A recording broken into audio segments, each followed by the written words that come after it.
Les seules images qu'on a du vol AH5017 sont celles de quelques débris au sol, aucun corps de victime n'est visible nulle part.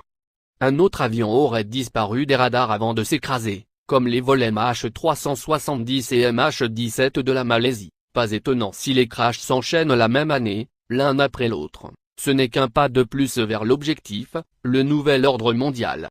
Rien n'arrive par hasard, souvenez-vous de l'enchaînement des faux printemps arabes. Il existe des programmes top secrets, un agenda de contrôle des ressources mondiales impliquant des opérations secrètes, des false flags bien coordonnés, et sûrement connus de nos gouvernements menteurs, qui font aussi partie du jeu.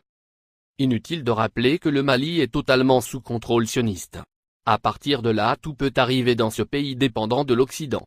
L'avion McDonnell Douglas MD-83 de la compagnie Swiftair s'est écrasé, à la suite d'une tempête qu'il n'a pas pu éviter, 116 passagers au total, dont 51 Français sont morts dans le crash. Le contact avec l'avion est perdu au-dessus de Gao, une ville du Mali qui est déjà infestée par les installations de bases militaires françaises, sous le prétexte de lutter contre les islamistes et Boko Haram.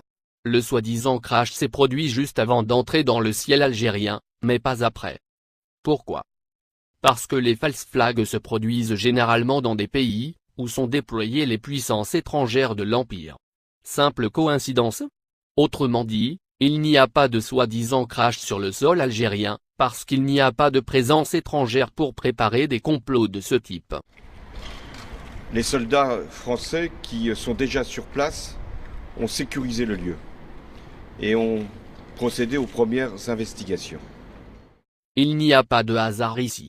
L'avion n'avait aucun problème technique, et avait subi une révision en France seulement quelques jours avant l'incident, a déclaré le ministre des Affaires étrangères algérien. C'est un avion qui n'a pas de problème technique. Il a subi une révision il y a à peine quelques jours et en France. L'avion a subi une révision technique conforme aux exigences en France. Très vite, seulement quelques heures après la disparition de l'avion, un drone français avait déjà repéré l'épave, sans le moindre signe de vie, en plein désert.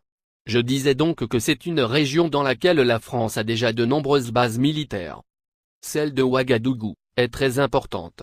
Il y a aussi une base à N'Djamena au Tchad. Une autre base à Niamey, et bien sûr à Gao, dans le Mali. Comme c'est commode. Et justement, des Mirage 2000 français basés à Niamey avaient survolé toute la zone pour localiser l'épave. Et les hélicoptères basés à Gao étaient déjà sur place, avant les autres, pour encadrer le lieu du crash de l'avion. Hélas, il est encore trop tôt pour tirer des conclusions car l'enquête vient juste de débuter. Les pays qui participeront à l'enquête sont, l'Algérie, l'Espagne, et les États-Unis qui est le fabricant de l'avion. S'ajoutent à cela la France et le Burkina Faso qui comptent de nombreux ressortissants parmi les victimes. En attendant d'avoir plus d'éléments d'image et aussi les rapports d'enquête, à ce stade, nous n'avons aucune certitude sur ce qui s'est réellement passé.